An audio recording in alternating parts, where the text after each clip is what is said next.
DJ and PK, it's 97.5 The Zone. Time to welcome David Locke back to the airwaves. David, good morning. My goodness gracious, it's a Friday. It's the off season, but I still get to talk to my guys, David James and Patrick Kinahan. My life is complete. My week is full. I'm just ecstatic. I'm overjoyed. I'm flattered. I'm privileged to be able to spend time with two of the greats of the business. Go on. I mean, you want me to keep going? All right. No, we're good. I'm curious, when you watch the NBA playoffs, do you see more of look at how these young teams have transformed themselves into playoff teams and try to draw lessons from what the Jazz could do, should do, will do? Or do you look at teams that did get that championship window open and didn't keep it open and think, all right, that they've made some moves. Here's some moves the Jazz shouldn't make because look how it worked out for Milwaukee. Look how it worked out or is working out for Denver. Well, so honestly, my first watch is like, oh, tank. Now let's do this for 2 or 3 more years, right? Because that's what Detroit did. That's what Oklahoma City did. That's what Houston did. That's what Orlando did. That's what Memphis did. That's what, should I keep going? Right? There's 16 teams in the playoffs right now. 3 of them used market superiority. So that's LA, and New York. And give New York credit. They went after Jalen Brunson and got it done. Okay, those are 3 teams in that. 2 teams, maybe 3 teams, had historically lucky or brilliant drafts. So Milwaukee and Denver, and then however you view Steph Curry. And they deserve more credit. There's some more depth to this than that. But that's what 3 of the teams did. So you have 3 teams use market superiority. 3 teams had historic drafts. 2 teams, Miami and Indiana, have just maintained competitiveness. And the rest had at least 2 years of conscious losing. Now, here's what I do see, David. There's more to it than that. Oklahoma City had 2 years of conscious losing, a great trade, and some player development. Houston, 3 or 4 years of conscious losing, added vets. Detroit, 4 years of conscious losing, added vets. Memphis, bunch of years of conscious losing, added nothing. Or blew it when they tried to trade for Marcus Smart. And they're going to be out in the first round quickly. Orlando, 3 or 4 years twice of conscious losing, and they haven't done anything else. They haven't added, unless you count Kentavious Caldwell-Pope. They really haven't made the next quest or the additive move on top of it. So I think it's, because it's alliteration, it's tank and trade or tank and talent development, or something of that sort that I see. You can't just, sit back and do nothing. Orlando and Memphis are going to be a little bit of a crossroads here. Orlando probably has another year to go through this. Memphis is probably at a crossroads. And then the others are all Detroit and Houston are tasting it for the first time, and now they have to make the adjustments that they need to. But that's really what I see. Your models at this point are market superiority, which is not an answer for us. Hope to have one of the historically greatest drafts, 2 of the most historically greatest drafts in the last 25 years, or 3, or do what we're doing. Your philosophy on drafting versus the best player available and need, where do you come down on? For us in our current state? Yes. We don't have you just draft whoever's the best player. We don't have our needs are endless. And then how long do you expect that to continue for the Jazz? Because I figured you would say that. And for the next 3 years. Next 3 seasons. So I might even go 4. Because does 25 count? 25 you're counting as year 1. Yeah. When you say the next 3. So here's the only scenario. There are so few players in the game that are single position players at this point. Right? So Yeah. Cooper Flagg, let's go with it, manifest it. It's going to happen. Can play the 1, 2, 3, or 4, basically. He's not quite a 1 yet, but he'll get there. All right, so you can draft Cooper Flagg and then keep drafting for 4 more years of players because he can play the 1, 2, 3, or 4, right? Like even Lowry can play the 3, 4, or 5, really, probably the 3 or the 4. So, like, even if you decided, okay, well, we have Lowry and you don't want to, like, and Lowry's a major piece, which is questionable with the timetable, you can draft on either side of Lowry and he just moves whichever position you want him to move to. This, I guess, I haven't seen enough of Dylan Harper. I guess if you draft Dylan Harper and he's really like a Chris Paul true point guard, which I don't think he is. No. Then you might not want to draft another Chris Paul style point guard, but like Jaden Ivey's not healthy right now. Detroit took a little heat for drafting Cade Cunningham and Jaden Ivey. I think it'd be fine. Like it's 2 playmaking guards. Like who cares? So I can't. The only other one would be is if you drafted but I can't even see this. Like if you drafted a 7-1 guy that's your 40-minute-a-night center, would you not draft another center? Like, we're watching more and more teams play 2 bigs right now. And I would, frankly, if it's a 40-minute, 7-foot center at this point, it's someone who can play out on the perimeter and play 5 out. That's the only way your center can play 40 minutes. The Mitchell, Robinson, Walker, Kessler, I can run 20 of them. 7-footers that don't have offensive skills, unless they're the greatest defensive player of the decade, it's very hard for them to play more than 25 minutes a night on the floor right now. Steven Adams, etc. I can't imagine a scenario where we've drafted even for 2 or 3 years, you're still not taking the best player available. I see where you're going with that, and I think you're right. I would say that in this positionless era, there's 2 exceptions, and that is you can't have 2 bigs that don't shoot on the floor at the same time. And but then they're not a 40-minute big. Right. And I don't want 2 6'2" guards running around out there together. I think you're too small. But other than that, we're about to find out. Well, by the way, okay, in a season where they're going to be tanking. That's the Cleveland. That's what we're going to find out about Cleveland. Yeah. Oh, I thought you were talking Jazz. I see what you're saying. I mean, the unnerving number right now in the Cleveland series, if you dig inside the numbers, is the Miami drive numbers, where they're just putting their head down and driving their guards are really good. And that should have Cleveland scared right now. Because that's the question. When the floor spreads out in the playoffs, everyone's spaced, you just put your head down and drive those 2 little guards, what happens? You're running to Mobley, the Defensive Player of the Year. What a joke. Don't sugarcoat it, David. Give it to us straight. Stop dancing around. Does anybody in the world really think that Evan Mobley's a better defensive player than Rudy Gobert? Oh, is it voter fatigue? Yeah, I mean, like, really? Like, somebody believes that, like, wow. And if our voters are really so stupid that they fall for every soundbite out there by every blowhard, then I'm just so disappointed. Hey, watch it. You're hitting close to my heart. It's just incredible. Like, Minnesota's the second best half-court defense in the NBA this year. Why? Right. Same reason they had the best last year.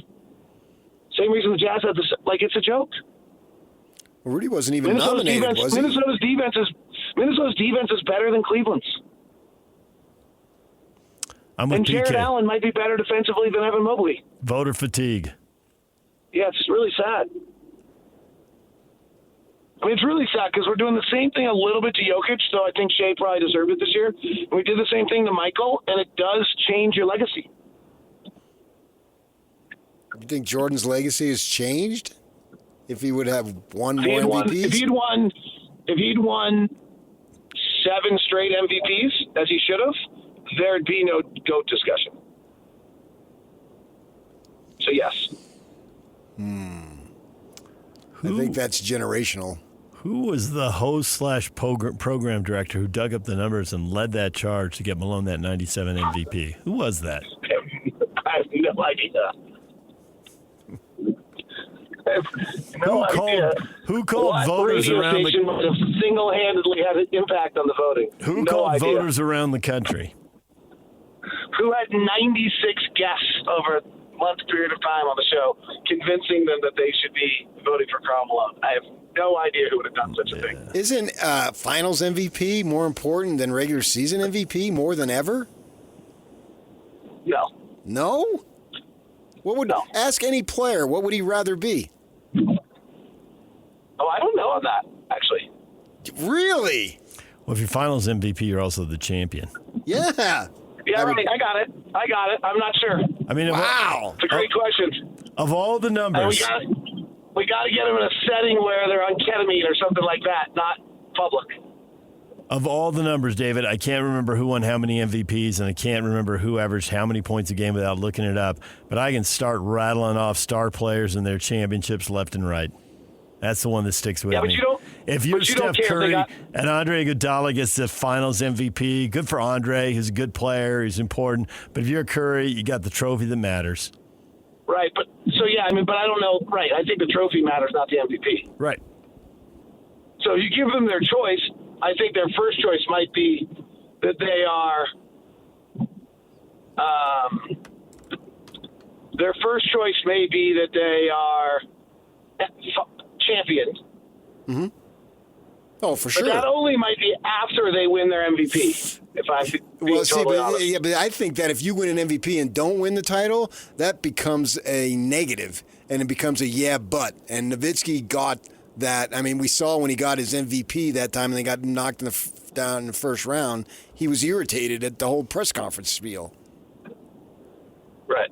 And so I think that heaps pressure upon you that you don't have the title. You got some MVP, but you couldn't get it done when it really mattered.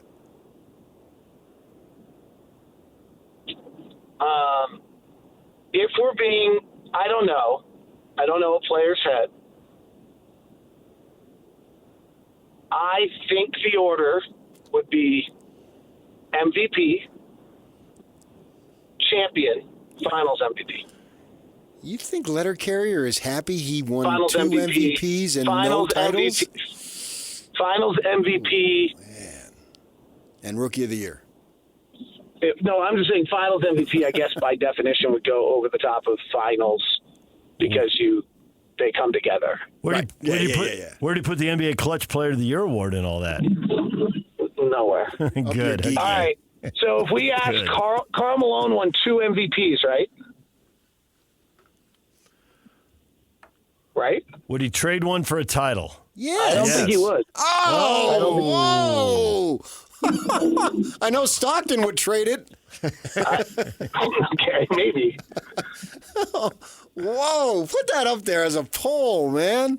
Really? Not whether he should or not, and he's never going to admit this, but like on the personal, I'm 60 years old now, sitting back, smoking my cigar, looking back at my legacy. There just aren't many guys that have won.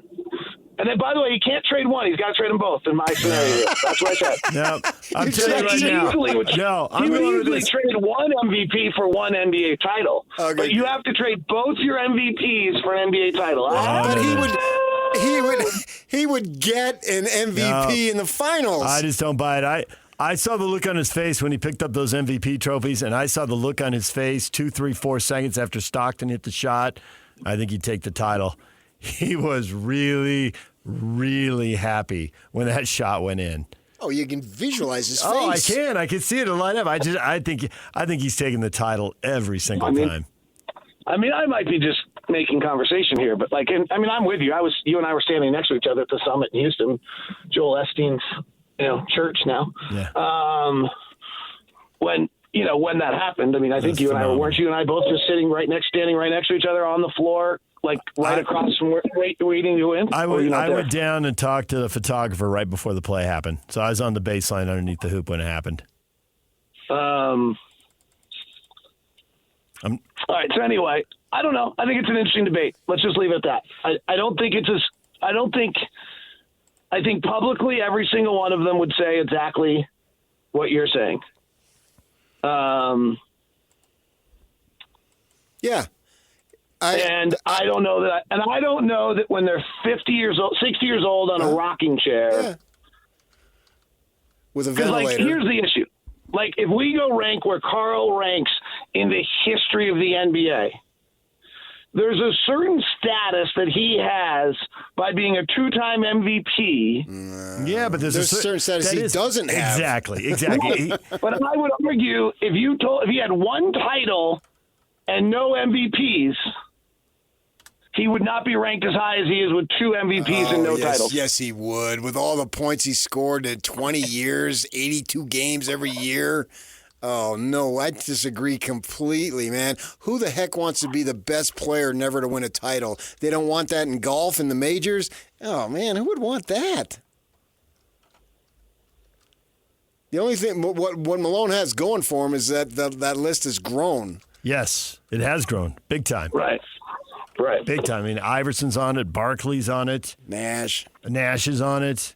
Nash got 2 MVPs. He went to the freaking Lakers because he thought he could get a title over there. He chased a title, as Malone did.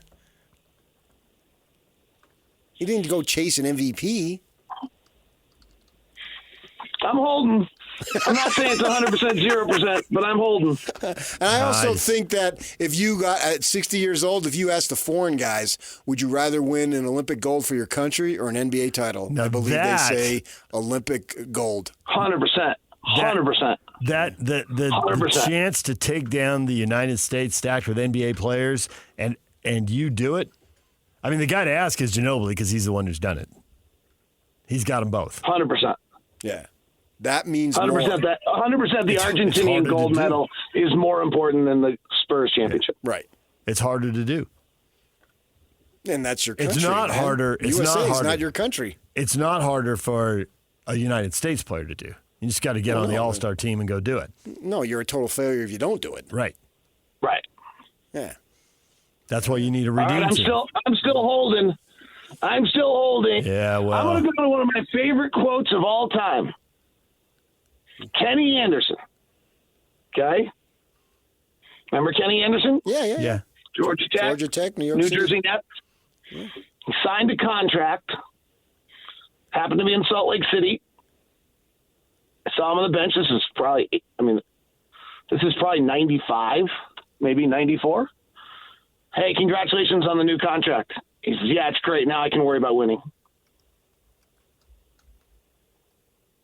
Okay, but you're talking at 60, not at 25, 26, 27. Your comment is when they're 60 years old on the porch. I think even more at 60 on the rocking chair smoking your pipe. Well, it's about money. So you put money into the equation, though. MVP is not money. You move the goalposts. Come on, I did not. You did too. You did too. Okay, I'm the third party. You move the goalposts, and PK knows it because he does it all the time. I learned it from watching you. All right. My point is that it's a much more individual sport with individual athletes than we want to believe it is. Oh, now he's getting philosophical. He is. But I think Karl would trade an MVP trophy for a championship in a heartbeat. Hey, we got to run. We got another guest coming up, David. We'll talk Patrick to you. Kinahan. Yes. Patrick Kinahan. What? You can have the highest rated morning show in the country. I do. And twice be named the best morning show host in the country. Or your station can be named the best station in the country. Which are you taking? That's not a thing, and you know it. You just totally made that up. Totally not a thing. I appreciate your tenacity, man. Chair. Take that in your pipe and smoke it on your rocking chair while you cherish your greatest morning show host ever titles. See you later.